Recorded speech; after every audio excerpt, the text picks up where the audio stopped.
Good evening, this is the Oscar Expert here with Mrs. Oscar Expert. And we're here today to review Eephus! Eephus is the new film from Carson Lund. It premiered in the Director's Fortnight at Cannes last year, and I feel like the chirping on this movie, the buzz, has only increased since its premiere, and I was very glad to have caught this in its limited release. This is about a recreational baseball team, mostly middle-aged guys, playing their last game at a field in their local New England town. That will be demolished shortly thereafter to build a school. And so this is kind of an enjoyable, light hangout movie, but it also has this underlying melancholy to it where everybody knows and the audience knows that this is the last game, and you sort of watch the characters deal with that in understated ways. I would compare this maybe to like a Richard Linklater movie. That's what it reminded me of. Something like an Everybody Wants Some, just in the way that it's kind of this chill hangout movie that kind of gives you some low-key wisdom. And also, like Linklater's films, it deals with the passage of time and our relationship with the moment. The title Eephus refers to a former professional baseball player whose special pitch strategy was to throw the ball in such a way that it would linger in the air for a moment. I thought the movie also felt kind of like a one-act play because it had this big ensemble cast, no real main characters. It all took place in one setting, the baseball field. There was a lot of banter and witty dialogue. It also captures the passage of time as the sun sets and it turns from day to night, which I think is a great cinematic effect. And then also the church bells every hour. There's a lot of atmospheric reminders that time is passing. The movie felt to me like a portrait of this moment, of these few hours, and capturing kind of the ambience of it all, rather than trying to tell a story that's like injected with all this conflict or trying to compel the audience by getting them to root for specific arcs or redemptions or a specific team. You're really placed alongside every perspective from people in the dugout, people in the outfield. Baseball is a sport that inspires a lot of nostalgia in people, I think more so than a lot of other sports. It's a cornerstone of American culture, and I think the fact that the movie takes place in the 90s and has a lot of these kitschy set pieces like the pizza truck and, you know, they're wearing their sort of old-fashioned uniforms.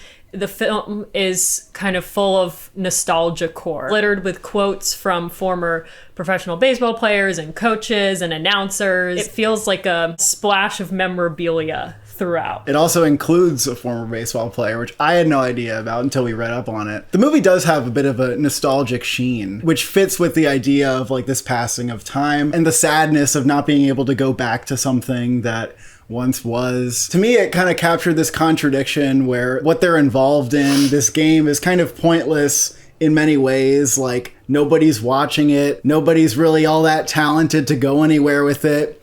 And yet, in the moment while they're playing the game, it's kind of everything to them. At the end of the day, a lot of life is meaningless, but if you can make it feel like it matters, yes, then you've won. Yes, that's where I feel like the movie was quietly existential and possibly one of the least pretentious, like, existential movies that I've seen. Yeah. Like, when the sun is setting and it's getting dark out, it feels like these players are kind of raging against the setting sun. They're like, we need to just keep going. We need to finish the game just to finish the game. It's not even clear if they're part of any type of league or like if this is a championship. There's like no stakes for this game. Yeah, and yet like it means a lot for them to finish it. And there's also this sort of unspoken connection between them where you feel like that bond that they have to all get out there and share in their hobby is really significant, but it's never fully embraced. And there's this kind of anticlimactic feeling to the movie where the characters never really embrace each other like emotionally because that's just how guys are. And the game at times ceases to be climactic in the way that this last game feels like it needs to be. I also really love the way that this movie kind of subtly touches on masculinity.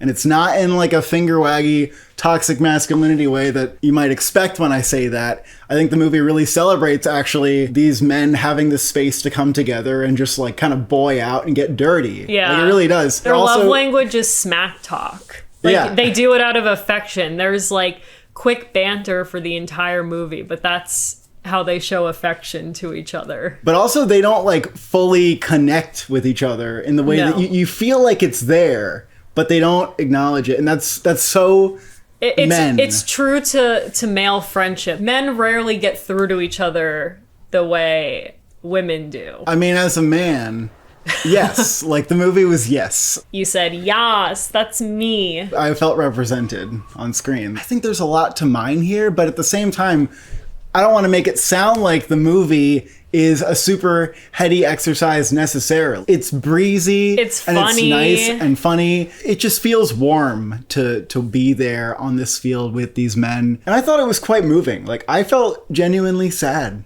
at the end of when the day finally fades. Yeah. I really did. And it captured that fleeting time really beautifully and accurately, I thought. And I guess only work of independent filmmaking, because this is a super low budget movie that anyone could have made with limited resources. And yet it's one of the more unique pieces of filmmaking that I might see this year in some ways. I was thinking, like, baseball is one of the more literary of the sports. Like, you can have baseball as the subject of your art and it doesn't feel like cheesy in like a sports movie way. I like watching baseball because it's a slow sport. It's got a narrative arc, and the fact that it's slow means there's a lot of room for drama and for people to reveal themselves. I mean, a pitcher on the pitcher's mound, how does it get, and someone at bat, how does it get more theatrical than that? Soccer, football could never. It made me think about the need for third spaces and places to get together with other human beings and do activities. And I think it makes sense to be compelled to make a film like this now, maybe, in that way. And especially with these kids and their cell phones. I also really like the sound design here. One thing that I noticed about it was that the film changes perspective so often, and the sound changes for every shot. So if you're in the outfield, you hear like the soundscape of the outfield, and if you're in the dugout, etc. And it also just had this nice New England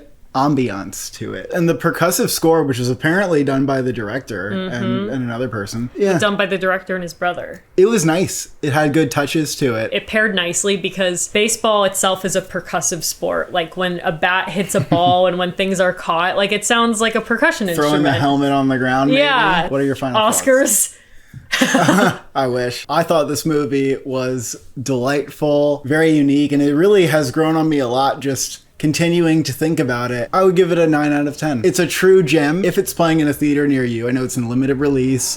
It's the kind of movie that probably won't get released everywhere, but seek it out. I loved Eephus. I love anything that's a sincere love letter to a subject, even if it's baseball. I'm not a sports girly, but at the same time, it feels very character driven, even though there are no main characters. And that's a really nice combination. While I gave it a 4 on Letterboxd, rehashing it, I think I might also have to give it a 9. Oh, yeah? I think so. Oh, it's like the Hundreds of Beavers, perhaps this year. That's what I said. That early year gem, and then you're here reviewing the early it with year me, gem. and That's what I said. I said maybe Eephus, hundreds of Eephuses. Thank you for watching. Thank you for subscribing. Which sport gives you the most existential dread?